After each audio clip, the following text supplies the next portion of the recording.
rokok yang pertama, Mas Didi, itu menggunakan tembakau Madura. Oke. Tapi ada salah satu minuman kemasan yang biasanya itu menjadi status sosial ketika meminum itu di zaman dulu ya. Itu sampai dibuat cuci tangan untuk makan, Mas Didi.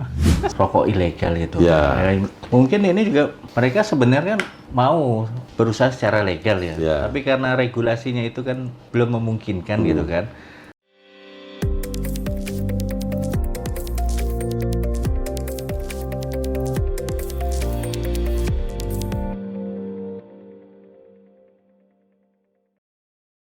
Bismillahirrahmanirrahim. Assalamualaikum warahmatullahi wabarakatuh. Waalaikumsalam warahmatullahi wabarakatuh. Selamat berjumpa kembali sahabat podcast Bangsa Online yang berbahagia di mana saja Anda berada.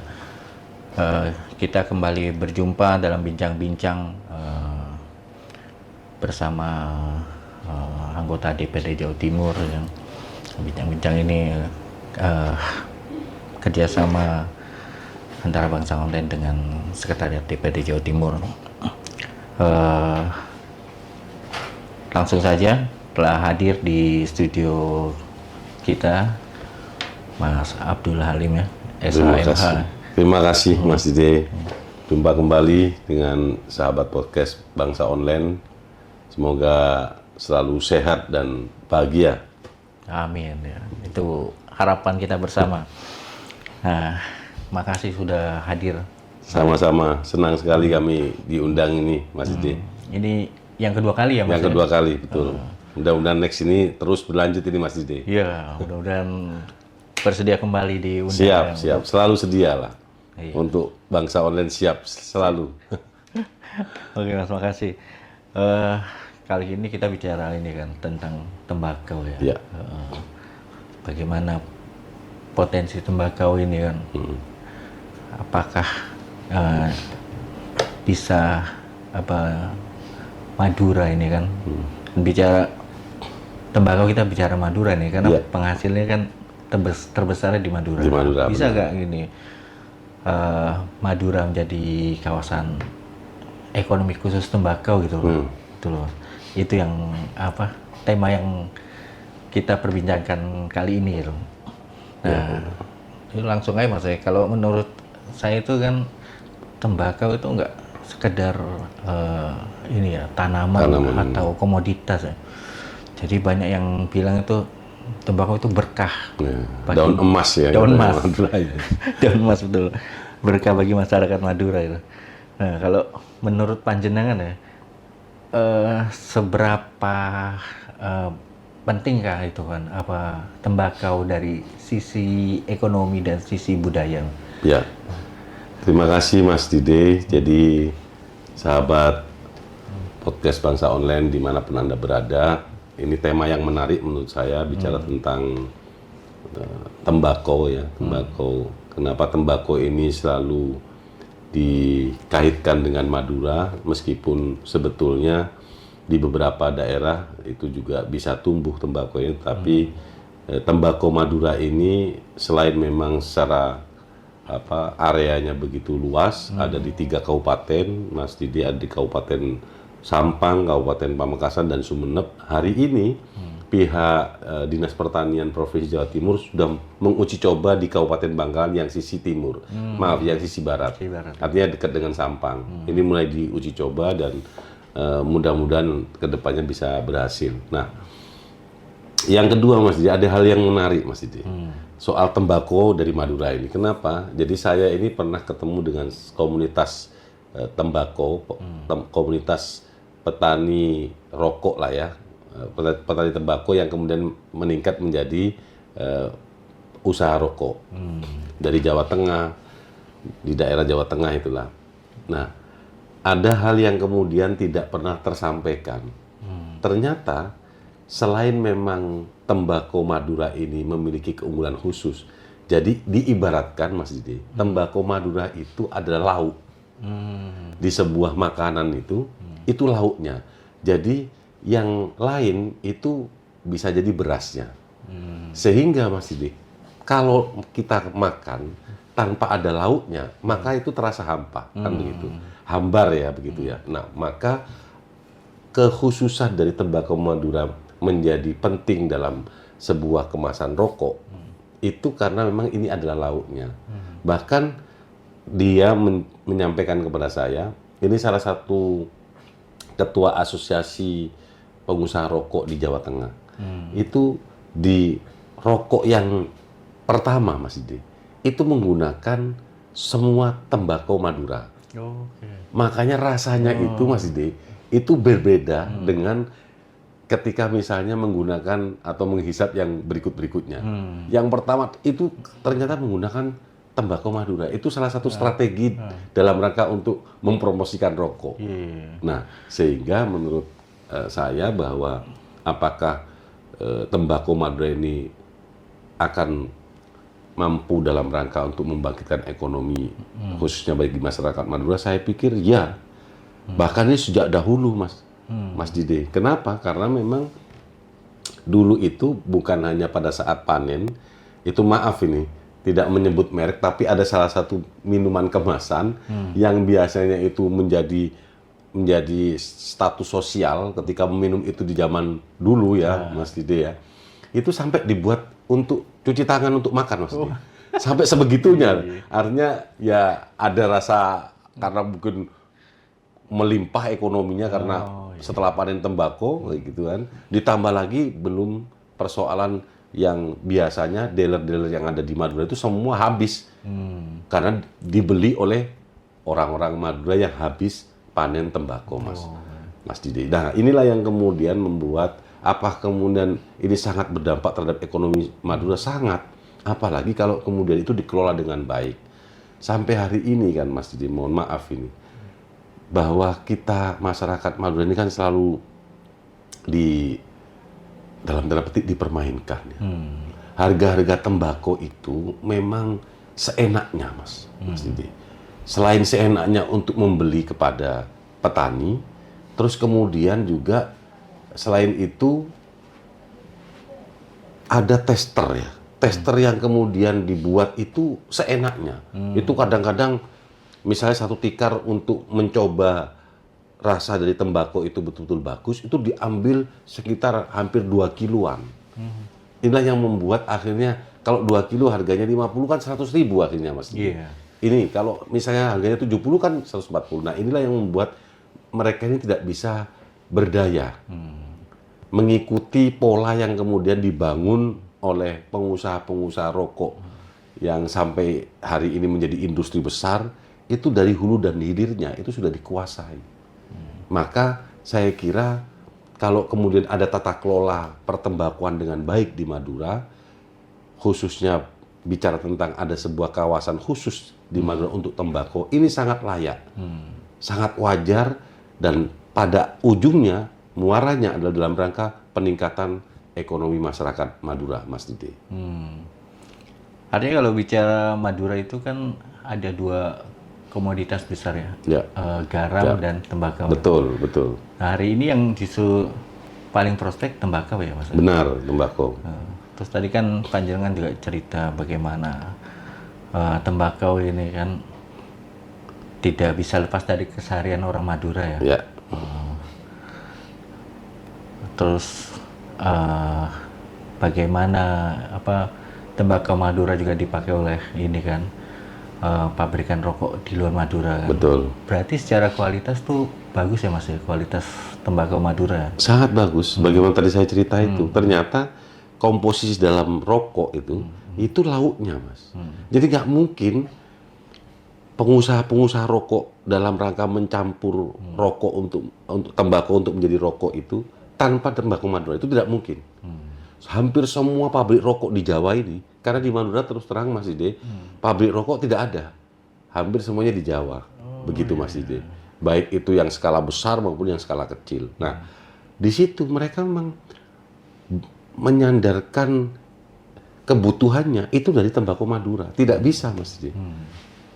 Oleh karenanya ketika kemudian misalnya para pengusaha ini jemput bola ke sana dengan membuat gudang-gudang penyimpanan.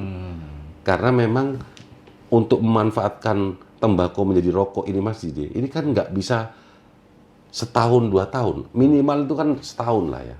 Artinya tembakau itu harus disimpan dulu Mas Didi. Oh, iya. Jadi hasil panen tembakau hari ini itu tidak bisa digunakan untuk membuat rokok itu hari ini, tapi kemudian dia setahun, semakin lama semakin bagus Mas Didi, semakin bagus. Makanya mereka jemput bola dengan mendirikan gudang-gudang di Madura, di Pamekasan khususnya. Pamekasan menuju ke Sumeneb itu banyak gudang-gudang yang memang dalam rangka untuk menyimpan tembakau dari hasil panen orang Madura, Mas Didi. Oke Mas, ini menarik nih kan soal tembakau. Jadi kalau dari sisi ekonomi, ya kan, dari sisi tradisi dan budaya ini memang melekat ya di, Ya, betul, betul. masyarakat Madura. Ya. Nah, dari tinjauan tersebut gitu Mas, tadi urgensi untuk pendirian kawasan ekonomi khusus tembakau itu menurut panjenengan apa sudah saatnya? Bagi saya, Mas Didi, dengan melihat latar belakang kultur, kemudian juga kawasan yang memang betul-betul melekat kepada Madura tentang tembakonya, ya kan, tentu sangat layak ya. Meskipun tahapan-tahapan untuk menuju ke kawasan ekonomi khusus itu harus ada kajian yang dari sisi akademisi, Mas Didi, sehingga ini menjadi penunjang dalam rangka bagaimana kemudian betul-betul negara ini memberikan kekhususan bagi Madura karena penghasil tembakau, dan tembakau Madura adalah yang menjadi kebutuhan utama untuk membuat rokok, memproduksi rokok, sehingga saya kira layak kalau kemudian Madura itu diberikan kekhususan menjadi sebuah kawasan ekonomi khusus untuk tembakau. Kenapa? Karena tentu ketika kemudian negara memberikan kawasan ekonomi khusus terhadap Madura, maka banyak fasilitas yang kemudian harus disiapkan oleh negara, Mas Didi. Nah, itulah yang kemudian mempermudah bagi masyarakat Madura dalam rangka untuk mengelola pertembakauan untuk menjadi berbagai macam kebutuhannya. Dan secara otomatis kalau ada sebuah kawasan ekonomi khusus, maka tentu multiplier efek daripada kegiatan itu sangat besar gitu ya. Bukan hanya pada persoalan ekonominya, tapi membuka lapangan pekerjaan, mengurangi pengangguran, meningkatkan UMKM yang lain yang menjadi penopang daripada kawasan ekonomi khusus itu sendiri. Jadi saya kira ini dari hulu dan hilirnya akan tercapai ketika ada salah satu kawasan ekonomi. Belum lagi ditambah ada tax amnesty, jadi terkait dengan produksi. Makanya kenapa negara itu hadir, karena memang kita nggak bisa menafikan bagaimana kemudian tembakau Madura menjadi salah satu tulang punggung bagi perekonomian masyarakat Madura. Jadi bukan hanya layak, tapi saya kira hari ini kebutuhan yang mendesak yang harus dihadirkan oleh negara kepada Madura dalam rangka komoditas tembakau ini, Mas Didi. Nah ini kan tadi udah disinggung, tadi Cina udah singgung tuh kan, bahwa Madura ini penghasil tembakau terbesar dan dengan kualitas yang bagus ya. Bagus ya. Tapi prosesnya kan di luar. Ya. Bahkan Cina kan tadi bilang kan, gak ada pabrik rokok di Madura. Ya. Nah keuntungan kek ini kan, ketika ini diberlakukan di Madura kan, berarti kan tidak hanya menjual tembakau mentah gitu, bisa diproses sampai ini kan, sampai jadi. Nah, kalau menurut jenengan nih, ketika kek itu diberlakukan itu kan, bisa ada pabrik rokok, ada proses ini kan sampai menjadi bahan, ya kan, bisa di produk gitu. Nah ini bisa sejauh mana nih mendongkrak ekonomi di Pulau Madura nih? Ya, menurut pandangan saya secara sederhana, Mas Didi, ini adalah sebuah terobosan yang spektakuler menurut saya. Artinya, sampai berapa persentase dalam rangka mendongkrak perekonomian Madura. Madura ini selalu ketinggalan, Mas Didi, dari 34 kabupaten yang lainnya. Bangkalan sampai ke Sumeneb ini selalu menjadi urutan dalam bicara indeksnya. Indeks pembangunan di Jawa Timur itu selalu terbelakang. Nah, salah satu support yang kemudian diharapkan itu memang adalah persoalan anggaran. Nah, sehingga kalau kemudian di sini ada kawasan ekonomi khusus tembakau yang memang betul-betul menjadi predikat daripada Madura, saya kira ini akan naik signifikan untuk mengurangi kemiskinan di sana. Kemiskinan ekstrim itu ada di 3 kabupaten di Madura, Mas Dide, sehingga hanya Pamekasan yang tidak masuk di kemiskinan ekstrim. 3 kabupaten yang lain. Nah, ini tentunya pasti akan berdampak besar dalam rangka untuk mengurangi angka kemiskinan di sana. Baik, bisa dibayangkan, Mas Didi, kalau hari ini perusahaan-perusahaan besar rokok itu begitu dikdayanya, tuh, Mas. Ini perlu, kan kita semua sudah tahu lah ya. Nah, coba kita bayangkan kalau kemudian ini berada di Madura. Artinya pabrik-pabrik rokok ini juga ada di Madura. Silakan mereka pihak swasta yang memang sudah lama dalam rangka untuk mengelola tembakau menjadi produk ini, tetapi kemudian ya ini harus kembali ke Madura. Menjadi satu kawasan yang diberikan fasilitas yang sangat mudah bagi mereka untuk melakukan ya usaha-usaha tembakonya ini. Gitu. Bisa dibayangkan kalau kemudian soal karyawannya, Mas Didi. Kita bisa tahu ketika jalan-jalan ke Kediri, ya kan?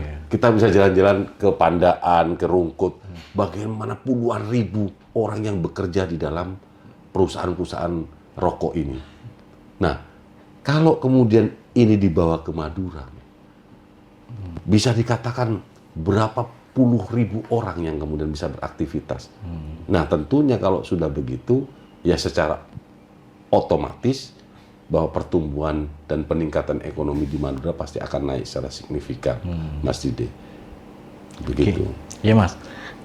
Ini kan kita mau ambil perbandingan ya. Kayak Kalimantan Selatan itu kan dia itu ekonominya kan tumbuh tuh karena batu bara. Terus Kalimantan Timur karena migas ya. Migas ya.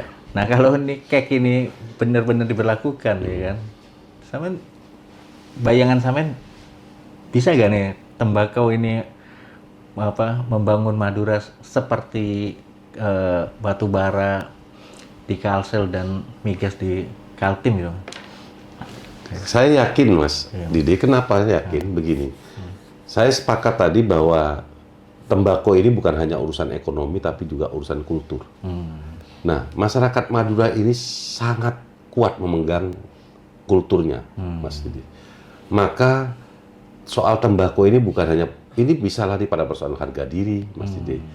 Bisa pada strata sosial, Mas Didi. Kemudian bisa membangun silaturahmi antar keluarga besar dengan tembakau ini. Maka ketika kemudian seberapa besar keyakinan saya ketika kemudian cake yang ada di Madura itu dihadirkan untuk tembakau ini pasti luar biasa, Mas Didi. Pasti luar biasa dalam rangka untuk membangun Madura lebih baik, saya kira ya.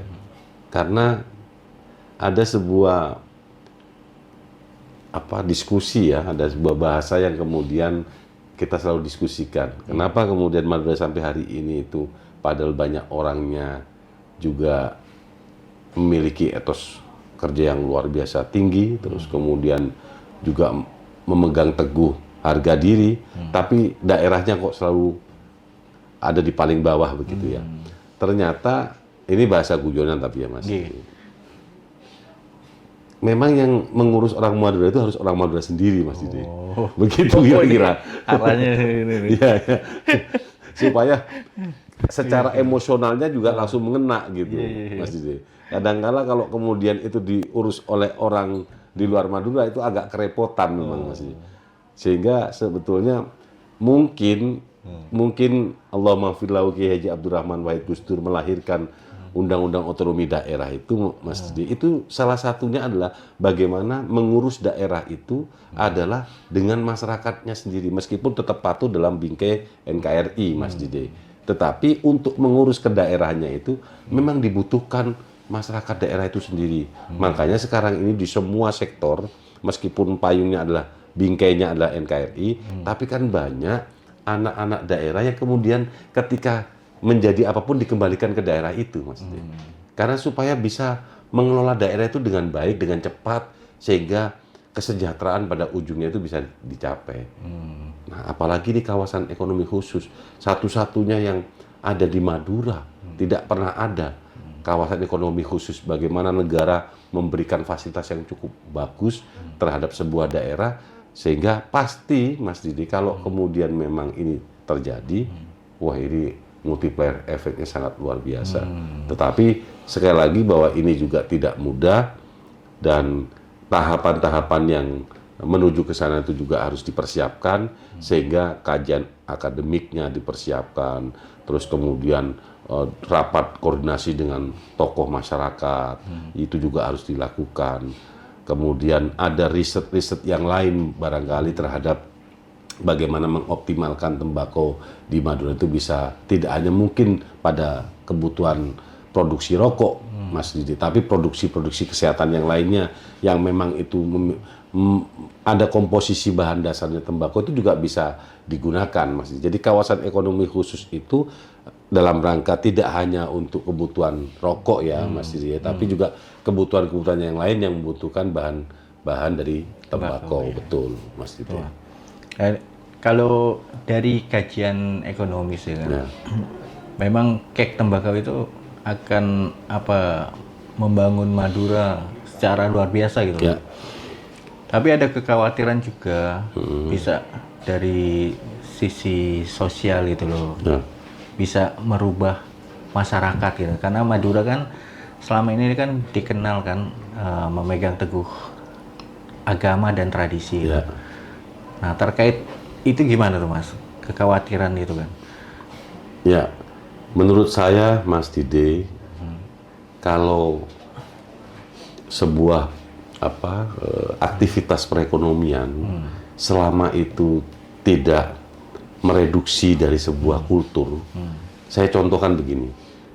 Di tahun 1990-an itu ada sebuah potensi wisata yang sangat luar biasa.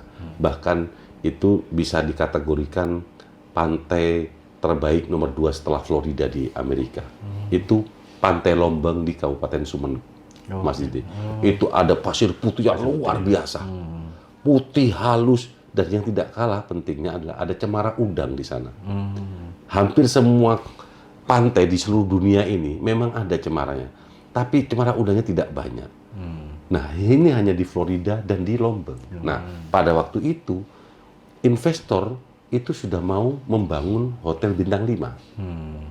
Tetapi kemudian dengan masyarakat itu akhirnya ditolak, Mas Didi. Belum lagi persoalan gili laba. Ini potensinya luar biasa, Mas Didi. Para investor dari dalam maupun luar negeri itu juga banyak yang mau berinvestasi di sana.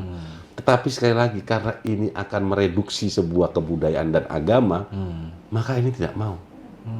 Yang paling terdekat kemarin adalah di sisi Suramadu di wilayah Bangkalan, Mas Didi. Jadi semua investor itu mau membangun cottage, membangun apartemen dengan view laut.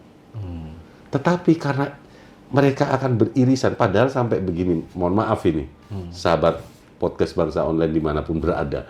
Jadi sampai, Mas Didi, ada yang mengatakan kalau bermain-mainnya, berwisatanya, tidurnya itu di Madura. Kalau dalam tanda petik untuk urusan entertainment-nya, silakan nyebrang ke Surabaya. Gitu. Sampai sebegitunya. Tapi apa jawaban mereka? Nggak bisa. Orang yang nyantai-nyantai dengarkan live musik itu tidak akan lepas dari minuman, dari perempuan, begitulah Mas Didi. Itu yang kemudian menolak. Dan itu tidak main-main. Kalau kemudian tetap dilanggar dengan menggunakan kekuatan apapun, ini pasti akan terjadi konflik sosial dan konflik sosial Mas Didi tahu sendiri lah. Bagi orang Madura itu lebih baik putih tulang daripada putih mata, Mas Didi. Inilah yang kemudian saya meyakini, Mas Didi, ketika ada aktivitas perekonomian yang tanpa mereduksi, mengganggu dari sebuah budaya dan agama, ini sangat terbuka bagi masyarakat Madura dan itu sangat dibutuhkan, Mas Didi. Gitu. Artinya ini menjadi juga PR sendiri ya, PR tersendiri tanah air. Bagaimana memperhatikan ini kan sisi sosial ya dalam sebuah pembangunan kawasan ya. Ya itu mungkin nanti bisa ada rembukan gitu loh. Betul, betul. Ya itu kayak tadi gitu kan. Kalau entertainnya, kalau apa mereka bisnisnya di Madura tapi entertainnya di Surabaya gitu. Benar. Artinya kan memang bicara Madura kan nggak bisa lepas dari ini ya, ulama kiai ya benar, kan. benar. Mereka harus diajak ini ya. Pasti harus itu, wajib itu Mas Didi. Nah terus kan gini ya, ini kan masih sebatas wacana ya, Ya, tapi menggelinding betul. wacana itu. Panjenengan sendiri nih di fraksi Gerindra ya, apa dengan kawan-kawan DPRD Jatim dari Dapil Madura, apa pernah sampai mendiskusikan ini ya secara serius gitu loh. Artinya ini kan bicara kek ini kan bicara pemerintah pusat nih. Betul. Kebetulan presidennya kan Pak Prabowo ini ketua umum Gerindra. Artinya jalannya lebih ini kan, lebih ada jalan yang lebih mudah lah kan. Nah kalau sampai di seriusi ke ini kan, sampai ke Jakarta tuh gimana Mas? Pernah ada ini gak langkah ke sana? Ya. Sementara memang hari ini masih diskusi-diskusi kecil, dan terakhir kemarin juga ada sebuah seminar dalam meneropong itu di Universitas Trunojoyo Madura, Mas Dide. Jadi memang ini langkah-langkah awal yang kemudian harus dibangun. Tidak mungkin, Mas Dide, ini harus apa namanya, harus bottom up ya, nggak bisa ini top down. Ini harus digelindingkan memang dari bawah. Bagaimana masyarakat ini membutuhkan betul agar supaya tumbuh perekonomian, tumbuh pembangunan yang ada di Pulau Madura. Ini jawaban yang mungkin dari beberapa proses-proses pembangunan dalam rangka untuk membangun Madura. Tapi saya kira ini salah satu upaya bagaimana kemudian Madura itu menjadi daerah yang bertumbuh dan berkembang sehingga bisa sejajar dengan daerah-daerah yang lainnya. Nah, potensi yang menurut saya tembakau ini juga tidak bisa lantas diabaikan begitu saja, Mas Didi. Karena harus diakui tadi kita sudah panjang lebar berdiskusi ya, berbincang ngobrol terkait dengan bagaimana tembakau. Masyarakat Indonesia bicara tembakau pasti tidak lepas dari Madura. Begitu. Kita bicara begitu juga sebaliknya, Mas Didi, bicara Madura salah satunya pasti tembakau yang menjadi bahasan. Nah, oleh karenanya saya kira ini harus bottom up, harus kita suarakan, harus kita diskusikan, lalu kita upayakan ketika kemudian di level Madura sudah cukup masif, baru naik ke tingkat provinsi, baru kemudian ke tingkat pusat. Kita gunakan dengan teknologi yang hari ini juga sangat mendukung dari semua aktivitas apapun, maka saya kira ya selain memang di podcast ini, podcast Bangsa Online ini kan juga menjadi salah satu bagian bagaimana saya sebagai salah satu wakil dari masyarakat Madura juga ikut mendorong agar supaya ini bisa diinformasikan ke banyak pihak, terus ke stakeholder yang di level provinsi maupun nasional, yang nantinya ketika kemudian betul-betul Madura ini dihadirkan kawasan ekonomi khusus tembakau ini, ya betul-betul sudah memang siap dan layak, Mas Didi. Nah ini kan gini loh, Madura ini kan juga ada rencana ini kan membangun museum perpustakaan Islam terbesar ya. Ya, ya. Nah ini kan juga jadi tantangan tersendiri gitu kan. Ya. Apakah ini kontradiktif atau bisa sejalan gitu loh? Ya pasti sejalan lah ini, Mas Didi. Kenapa saya bilang sejalan? Ketika bicara kawasan ekonomi khusus pertembakauan ini memang menurut saya ya, ini siogyanya itu ada di daerah barat. Artinya, maaf, ada di daerah timur ya. Dari sini daerah timur. Artinya bisa di Pamekasan atau di Sumeneb. Sementara, sebagaimana tadi saya sampaikan bahwa Perpres 80, percepatan pembangunan Jawa Timur itu ada 5 program PSN itu di Madura. Nah, perpustakaan Islam terbesar se-Asia Tenggara ini itu ada di Bangkalan, ada di Suramadu. Artinya secara geografis ini jauh. Kemudian kenapa sejalan? Ya sama-sama tidak mengganggu dalam tanda kutip kebudayaan, agama dari masyarakat Madura, prinsip-prinsip adat budaya Madura secara sosiokultural tidak terganggu, Mas Dide. Gitu. Karena ini aktivitas yang memang biasa dilaksanakan. Sementara kalau yang kemudian khawatir terjadi yang tadi saya bilang itu ketika misalnya ada live musik, itu pasti nggak lepas gitu, Mas, Mas Dide. Dengan adanya tambahan-tambahan sampingannya itu yang tidak dimaui oleh masyarakat Madura. Sementara kalau aktivitas kawasan ekonomi khusus ini, saya kira tidak ada aktivitas bagaimana kemudian orang bisa refreshing, bisa duduk, itu mungkin jauh. Bahwa kemudian ekses daripada kegiatan itu lantas ada orang yang mencoba untuk itu kan tinggal kita sendiri yang kemudian bagaimana melakukan pengawasan, memberikan informasi, melakukan edukasi agar supaya tidak terjadi hal-hal yang mereduksi dari moral dan ya kultur dari masyarakat Madura, Mas Didi. Nah tadi kan Panjenengan sempat menyinggung tuh informasi bahwa sampai hari ini nggak ada pabrik rokok kan di Madura.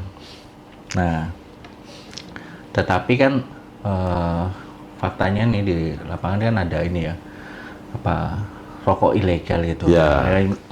Mungkin ini juga mereka sebenarnya mau berusaha secara legal ya. Tapi karena regulasinya itu kan belum memungkinkan gitu kan. Nah, seandainya KEK ini berdiri gitu, jangan yakin nggak ini bisa mereduksi rokok-rokok ilegal gitu? Selain mereduksi, menurut saya mengakomodir. Betul. Justru mengakomodir. Lebih-lebih kemarin kita juga sempat diinformasikan, disampaikan oleh Menteri Keuangan ya, Pak Purbaya, di mana bahwa ketika melihat situasi, ketika pemihakan banyak dilakukan oleh pabrik-pabrik rokok besar, ternyata beliau juga cukup jeli, cukup cermat ya, tidak hanya melihat bahwa kenapa, tapi ada faktor yang panjang sebelum proses pelaksanaan PHK itu terjadi. Ini dari besarnya cukai yang kemudian diberikan oleh negara kepada pabrik-pabrik rokok, sehingga akhirnya membuat pabrik rokok. Nah, ketika kemudian membuat, maka muncullah hum industri rokok yang ilegal tadi itu, Mas Didi. Maka ada gap yang sangat jauh terkait dengan adanya kondisi pengusaha rokok yang sudah puluhan tahun menjadi industri besar dengan tiba-tiba masyarakat ini ada apa? Ternyata cukup cermat Pak Purbaya ini, sehingga akhirnya mengeluarkan statement bahwa nanti kita akan lihat dulu apakah memang cukai rokok ini bisa kita turunkan sehingga akhirnya pertumbuhan ekonomi masyarakat yang kemudian di PHK itu bisa beraktivitas kembali. Itu beberapa poin yang kemudian kita bisa tangkap. Artinya, Mas Didi, bahwa sebetulnya kalau misalnya mereka ini terfasilitasi, ini kan karena faktor selain memang tidak mampu menghadirkan dari sebuah perusahaan yang modern ya untuk rokok ya, juga karena faktor mahalnya cukai. Mahalnya cukai yang kemudian tidak bisa mereka bisa akses. Sehingga akhirnya ya karena beberapa faktor itu kemudian mereka membuat rokok-rokok ilegal itu yang terjadi di Madura saat ini, Mas Didi. Itu justru menurut saya menjadi salah satu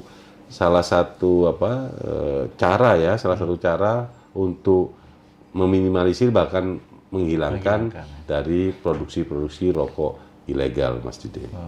Artinya ini ya pendapatannya tidak menguap ya? Tidak menguap, betul. Jadi betul-betul kita juga nggak tahu loh, Mas Didi.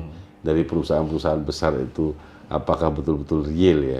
Saya juga nggak tahu ya. Saya bukan suudon, bukan. Tapi kalau mau fair ya mereka sampai hari ini kami di DPRD itu juga belum pernah mendapatkan sebuah informasi yang utuh ya. Meskipun itu mungkin reportnya kepada DPR RI ya, pemerintah pusat. Tapi paling tidak kan mereka berada di kawasan Jawa Timur dan kami ada di DPRD Provinsi Jawa Timur. Tapi sampai hari ini kami belum pernah mendapatkan informasi secara utuh, secara detail, by data, apa kemudian pabrik rokok A, B, C itu produksi setiap harinya berapa, terjualnya berapa, dikirim kemana saja, kami sampai sekarang ini belum pernah mengetahui informasi itu, Mas Didi. Padahal Jawa Timur ini ya, provinsi yang tingkat konsumtif rokoknya Sangat tinggi, sangat Mas. tinggi ya? Betul, sangat tinggi. Nah ini kan menarik nih kalau sampai Pak Purbaya juga menangkap ini kan, bisa menangkap peluang tembakau Madura kan. Nah ini kan kayak sebuah ini ya, usaha kompetisi itu kan kayak misalnya gini loh Mas, sebuah industri itu kan, ketika dibiarkan bertarung dengan UMKM, ya kan, ini kan, ya pasti ya kalah nih UMKM ya, kan. Nah terus kan kalau kita bicara tembakau Madura, ya kan, ini kan menarik nih, ketika cukainya ini disamakan dengan pabrikan gitu, sementara di Madura ini ada UMKM ya kan, UMKM pabrik yang sekelas UMKM ya.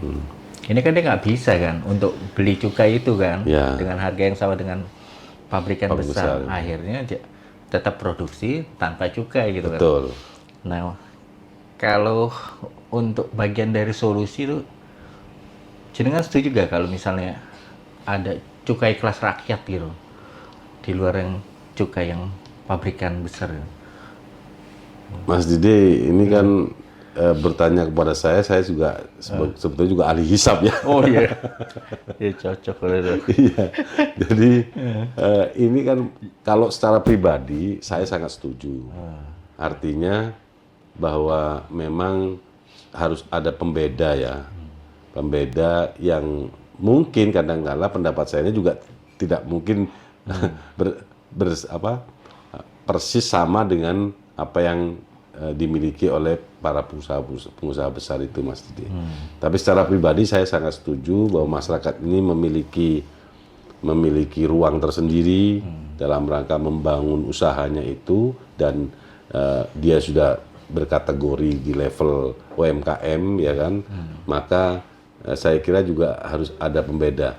Yang kedua menurut saya, Mas Didi, bahwa taste daripada rokok yang hari ini beredar yang ilegal itu dengan rokok yang memiliki cukai itu secara taste berbeda, Mas Didi. Oh beda. Beda. Nah, sehingga wajar kalau kemudian ada pembeda juga terkait dengan penerapan cukai itu atau pajak rokok tadi itu, Mas Didi. Wajar karena secara taste itu juga berbeda. Nah, yang berikutnya adalah persoalan segmen, Mas Didi. Iya, betul. Nah, segmen ini bagi rokok-rokok UMKM yang ada di Madura itu rata-rata segmennya itu memang segmen middle under, begitu. Artinya bagi nelayan, petani, tukang-tukang bangunan, terus kemudian segmen-segmennya hampir sejenis lah begitu. Nah, sementara kalau untuk yang rokok dari hasil perusahaan-perusahaan besar ini, dia middle up gitu loh, Mas Ije. Jadi saya kira sebetulnya sudah ada klasifikasi yang berbeda. Maka wajar kalau kemudian misalnya penerapan cukai itu supaya apa? Supaya juga negara mendapatkan pendapatan dari usaha yang dilakukan oleh masyarakat UMKM di Madura, khususnya terkait dengan rokok ini, Mas Ije. Daerah pun demikian. Masyarakat juga akhirnya tenang untuk melakukan aktivitas usahanya. Jadi akan banyak manfaat yang kemudian kita bisa terima, Mas Didi. Kondusivitas, stabilitas daerah juga akhirnya bisa terwujud begitu ya. Sehingga saya kira sah-sah saja kalau kemudian ada klasifikasi yang nantinya diterapkan bagi pengusaha rokok yang sudah besar, kemudian dengan pelaku UMKM ini, Mas Didi. Artinya kan tadi kan Jenang bilang ada segmentasi. Ya, Artinya ketika ada penerapan cukai ini ya, cukai yang kelas bawah ini kan juga nggak ngerusak pasar yang ini ya, pabrikan besar ya. Karena dia memang segmennya ada sendiri gitu kan. iya, iya. Sebetulnya nggak merusak, punya segmen tersendiri gitu, Mas Didi. Ya kan wajar. Selain itu harganya juga pasti berbeda. Makanya mereka punya segmen sendiri yang sama-sama tidak merugi. Mungkin barangkali akhirnya profitnya juga tidak sebesar yang kemarin-kemarin sebelum ada kegiatan yang tadi itu UMKM itu. Tapi paling tidak mereka sudah puluhan tahun berinvestasi di perusahaan ini, di urusan rokok ini. Saya kira juga mereka harus maulah ketika negara hadir menata mengelola ini, dan Madura memiliki potensi yang besar tentang tembakau, dan hari ini mereka karena berbagai macam faktor mereka mewujudkan sebuah kegiatan aktivitas dari rokok-rokok yang non cukai tadi itu, Mas Didi. Oke. Ini kan kalau bicara tembakau kan, kita juga bicara kontribusi tembakau dari cukai kan, terhadap ini kan penerimaan APBN kan. Kan signifikan kan jumlahnya. Terus kan ada dana bagi hasil cukai tembakau kan, yang hari ini kan 3% ya Mas ya. 3%. Nah, melihat besarnya produksi terus kontribusi dari Jawa Timur, menurut panjenengan ini pasti harapannya kan meningkat nih. Nah, dari 3 ini yang relevannya di angka berapa, Mas? Nah, Mas Didi, ini sebetulnya dan sahabat podcast Bangsa Online dimanapun berada, ini saya khawatir nih, Mas Didi. Kalau kemudian saya sebagai wakil masyarakat Madura dan memang asli Madura itu lalu berjuang untuk meningkatkan ini akan membuat pendistorsian NKRI. Why? Ya, gimana? Karena memang nanti daerah-daerah penghasil batu bara juga akan meminta yang sama. Oh iya. Penghasil ikan lautan meminta hasil yang sama, Mas Didi. Nah, ini berbahaya ini, Mas Didi. Jadi menurut saya harus ada skema lain, Mas Didi. Jangan kemudian karena saya Madura penghasil tembakau, maka kemudian Madura itu yang harus minta lebih tinggi. Dari 3% mungkin naik berapa persen gitu. Ini akan memunculkan bagi daerah-daerah yang lainnya juga, Mas Didi. Akan meminta hal yang sama. Sawit misalnya Sumatera, saya harus minta sekian dong, karena daerah kami. Nah, ini maka akhirnya ini akan membuat satu embrio yang tidak baik dalam wadah NKRI, Mas Didi. Menurut saya begitu ini, Mas Didi. Jadi saya kira kita skemanya yang berbeda lah, skemanya yang berbeda. Artinya boleh jadi bahwa tidak 3%, tapi kemudian diperbesar angkanya atau diberikan fasilitas yang lain. Karena di BHCT itu kan memang diperuntukannya kan itu kan ilmak ya, Mas Didi. Artinya anggaran yang kemudian tidak bisa digunakan kepada yang lainnya, misalnya untuk puskesmas, untuk rumah sakit, untuk membantu masyarakat yang memang paru-paru misalnya, karena diakibatkan dari proses merokok misalnya, itu saja irmak, jadi tidak bisa digunakan untuk yang lainnya. Jadi sekali lagi saya bukan tidak berkenan, Mas Didi, tapi saya justru cenderung ada skema lain, ada model lain, atau bahkan kembali ke yang tadi dalam rangka meningkatkan bagi daerah penghasil tembakau Madura ini, ya harus dihadirkan kawasan ekonomi khusus supaya ya dapat menjadi penopang pembangunan Madura, Mas Didi. Ya, saya terus terang respect, Mas, sama pemikiran panjenengan yang tidak parsial gitu loh. Lebih memikirkan kepentingan lebih besar gitu, sama bicara tentang ini kan kebutuhan NKRI itu benar. Kalau itu diberlakukan ya, dituruti ya, Wah, itu yang akan memicu yang lain. yang lain memicu, Mas Didin. Yang lain memicu. Bagi daerah penghasil Morowali, Muntah, kan begitu. Kalimantan, batu bara, Sumatera, kelapa sawit. Iya. Kemudian Maluku dengan potensinya misalnya apa namanya potensi ikannya, Iya, ikan wes macam-macam itu Mas Didin. Maka pasti akan membuat ya perpecahan dalam NKRI Mas Didin. Jadi apapun ya kerangka berpikirnya harus kerangka berpikir NKRI. NKRI, betul Mas Didin. Ya terus ini Mas, mungkin ini udah di akhir ini ya, Ya. perbincangan kita kan. Nah, sebuah konsep besar, wacana besar itu kan juga tantangannya besar. Betul. Nah, menurut panjenengan nih untuk sampai ini kan ke tahap Madura menjadi kek tembakau itu tantangannya apa aja Mas? Ya, pasti Mas Didi, ini karena memang badan otonomi dalam melahirkan kawasan ekonomi khusus itu badan otonomi sendiri yang dibawa Kementerian Investasi dan Maritim. Lalu kemudian ini juga harus direkomendasi oleh kabupaten sebagai penghasil di daerah ini. Lalu kemudian juga didukung oleh pemerintah provinsi, kewilayahan teritorial provinsi, dan ini merupakan satu kesatuan. Jadi harus ada satu pemikiran, ada satu persamaan, dan harus satu frekuensi, Mas Didi. Nah, tahapan ini juga tidak sesederhana yang kemudian dibayangkan. Ini harus kita rajut bersama, kita adakan rapat-rapat koordinasi, pertemuan, seminar yang harus dilakukan secara bersama, sehingga akhirnya ini menjadi modal, Mas Didi. Nah, menurut saya memang betul bahwa tahapan ini nggak mudah, karena harus dilalui dengan step-step tadi itu, Mas Didi. Sampailah kemudian ke pemerintah pusat. Nah, pemerintah pusat pun saya kira juga sangat ketat untuk betul-betul merealisasikan, menyetujui bahwa kawasan itu menjadi kawasan ekonomi khusus. Dia harus menghitung secara komprehensif bahwa memang betul-betul layak dari sisi ekonomi, dari sisi sosial, dari sisi budaya. Kalau kemudian ini betul-betul layak untuk direalisasikan, disetujui adanya kawasan ekonomi khusus, maka itu juga akan diwujudkan. Nah, yang kedua memang kami sepakat tadi itu bahwa kita harus menggunakan jalur-jalur politik sebagai katalisator untuk melakukan proses-proses ini, sehingga mudah-mudahan dengan ketua umum kami yang diberikan amanah oleh rakyat Indonesia menjadi presiden, ini juga menjadi bagian yang terpenting dalam mewujudkan KEK di Madura, karena memang ya Madura ini adalah pendukung yang luar biasa, istiqomah terhadap Pak Prabowo. Wah, luar biasa, Mas. Dari mulai kalah sudah 3 kali dan akhirnya alhamdulillah menang. Jadi mudah-mudahan semua cara yang akan kita lakukan, meskipun saya melihatnya tidak sederhana, tidak mudah, tapi dengan kepercayaan dan optimisme bahwa Madura harus terwujud kawasan ekonomi khusus tembakau, Mas Didi. Oke Mas, saya kira ini jadi penutup.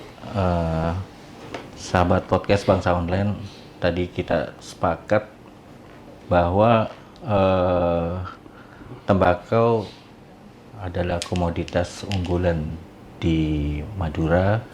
Bahkan tadi Mas Halim menyebutnya daun emas ya. Mas, ya. Daun emas. Tapi apapun sisi ekonomisnya tembakau tidak boleh mereduksi ini ya, identitas dan ya, budaya serta kearifan lokal ya Mas. Betul, kita sepakat betul, itu ya Mas. Betul.